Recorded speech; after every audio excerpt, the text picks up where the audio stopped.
Bonjour et bienvenue dans cette nouvelle Open the Boîte. Aujourd'hui, on vous présente CoraQuest de Barbu Inc.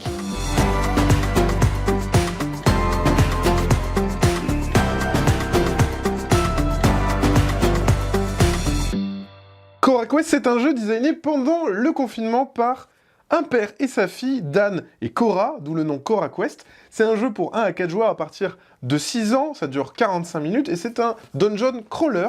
Vous allez avoir vos petits personnages, vous allez devoir vous balader dans un donjon, il y a des petites quêtes à résoudre, et ce qui est super, c'est que c'est un jeu où on va pouvoir ajouter ses propres personnages, ses propres monstres, et créer ses propres histoires. Qu'est-ce qu'on retrouve dans la boîte? Alors, on va avoir pas mal de matériel. On a dans un premier temps le livre de règles, donc là on a pas mal de règles quand même, c'est un jeu qui se veut assez complet en termes de dungeon crawler, en expérience de dungeon crawler, donc entre adultes ça marche très très bien, mais il y a une accessibilité qui fait que même des enfants peuvent très facilement rejoindre la partie, et ça c'est assez chouette, et surtout la pimper, parce qu'on va pouvoir créer ses propres personnages, on va pouvoir créer ses propres monstres, avec un site internet, on va même pouvoir proposer ses propres quêtes, donc voilà, c'est juste parfait ça dans l'immersion, et surtout dans l'appropriation du jeu. Ici on a un rappel des règles, voilà, donc ça c'est ce qu'on retrouve avec la règle. Ensuite on va retrouver un petit feuillet qui vous explique justement toute la partie personnalisation du jeu, avec l'application gratuite web, avec les différentes choses que vous allez pouvoir faire, les statistiques que vous allez pouvoir mettre à vos personnages, à vos monstres, etc. etc. Donc ça c'est assez bien fait, ça vous permet, voilà, une fois que vous avez maîtrisé le jeu, de rendre l'expérience encore plus personnelle. Et enfin, on a un dernier livre qui est le livre des quêtes. Dans le livre, ici, là, vous avez donc une explication de comment va fonctionner à chaque fois une quête, hop, et ici vous avez une première quête, donc avec la mise en place, des petits textes, parce qu'il va se passer des choses, et surtout, on voit qu'il y a des petites lettres, parce qu'en fait, de temps en temps, on va retourner des éléments de donjon avec une petite lettre, et en fait, il va se passer quelque chose, donc on va lire le scénario associé. Voilà, donc à chaque fois, il va se passer des petites choses, ça scénarise, et ce qui est bien, c'est que comme je vous l'ai dit, ces lettres, après, on peut créer les récits qu'on a envie. Ici, déjà, dans la boîte de base, on a 10 scénarios. Bien sûr, chaque scénario sont rejouables, parce qu'on va pas tomber sur les mêmes choses, et les ennemis, etc. ne vont pas se résoudre de la même manière. Bref, je vous montre pas trop, mais globalement, vous avez une idée du jeu. Ici, on a la carte du monde, et de toutes les aventures que vous allez vivre dans CoraQuest. Donc ça, c'était pour les livrets.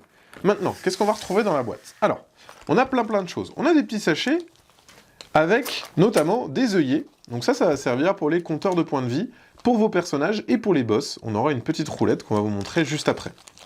On va avoir les dés. Donc là, les dés, ça c'est plutôt cool, c'est assez simple, ça va vous permettre d'attaquer.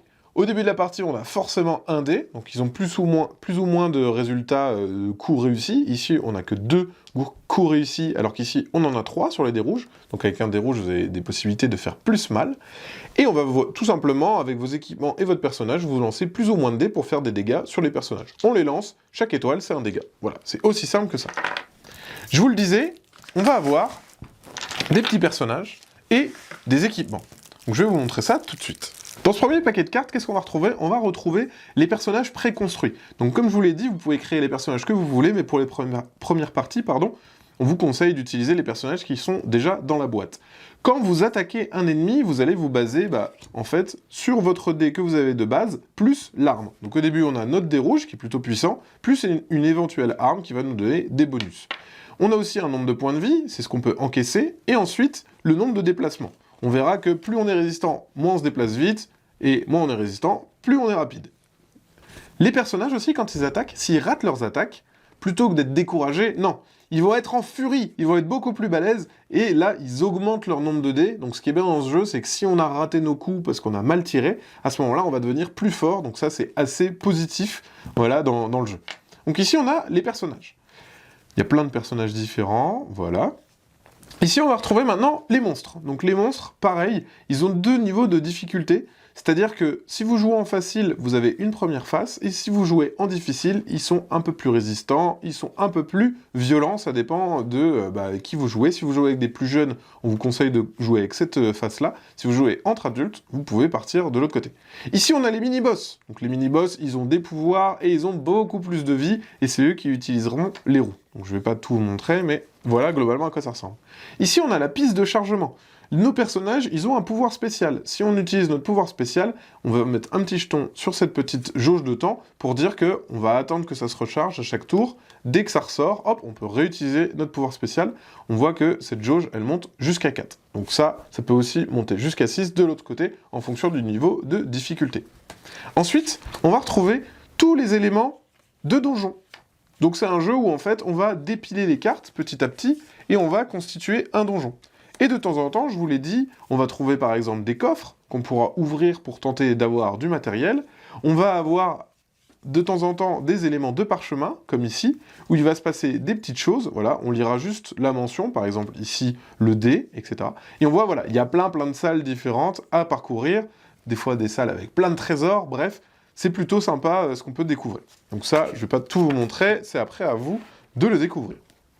Et ici, on a des petits rappels, recto, verso, qui vous expliquent chaque phase, comment ça se passe. Dans une première phase, on va faire nos actions gratuites et nos actions de déplacement, d'attaque, etc., etc. Ensuite, on va faire la phase des ennemis, et ensuite, la phase de refreshment, où on va bouger les jauges, passer le flambeau, etc., etc. Donc ça, c'est super, c'est un petit rappel. En plus de tout ça, on va avoir encore plein de sachets pour pouvoir ranger toutes les punchboards, parce que des punchboards, il y en a plein. Hop, les voici, les voilà. On a les différents ennemis, les différents personnages, les coffres, avant qu'ils soient ouverts. On va avoir les jetons de dégâts. Donc ça, c'est quand on met des dégâts sur des ennemis, on les signifie comme ceci. Ici, on a les fameuses jauges qu'on va construire avec les petits œillets que je vous ai montrés précédemment. On a les petits jetons personnages pour les faire évoluer sur cette piste, pour savoir quand est-ce qu'on peut réutiliser notre pouvoir spécial. Et à chaque fois, ce qui est rigolo, c'est que les personnages, comme vous le voyez, donc on les mettra sur des standees, et ils sont recto-verso. Donc ça, c'est assez rigolo. Voilà, et on a toute une boîte de standees pour pouvoir tous les mettre dessus. Donc au niveau des personnages, on aura plein de personnages. Voilà, ici, on a les boss. On a aussi les petites araignées. Parce que les petites araignées, qu'est-ce qui se passe? Si on met trop de temps à finir le donjon, petit à petit, la jauge va avancer, et à tous les endroits où il y a des toiles d'araignées, il y a les petites araignées qui vont arriver et qui vont vous embêter, donc ça rajoute des ennemis supplémentaires à combattre. Bref, il va falloir être organisé.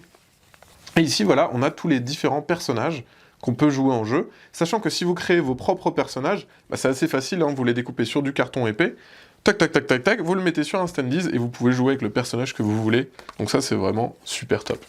Dernière chose que je vous ai pas montré, c'est les petites cartes. Et c'est ici qu'on va retrouver les différents objets que vous allez avoir pendant votre aventure. Alors il y a des objets qui sont utilisables gratuitement et de façon infinie, il y en a d'autres qui vont se consommer, voilà. Et après on a aussi les cartes qu'on va trouver dans les trésors, donc des nouveaux petits équipements qui vont vous permettre de vous soigner des dégâts, donc des potions, qui vont vous donner des lancers supplémentaires, qui vont vous permettre de vous défendre, etc., etc. Et il y a aussi des cartes vierges que vous pouvez créer vous-même et que vous pouvez ajouter au paquet pour rendre votre jeu unique. C'est vraiment la volonté aussi de CoraQuest, c'est de proposer un jeu qui s'améliore, et après c'est votre jeu, vous avez vos personnages, vous avez vos objets, tout qui vous correspond. Voilà, c'était une présentation de CoraQuest, et bien sûr, comme d'habitude, on vous fait des gros bisous, on vous dit à la prochaine, et bonne quête!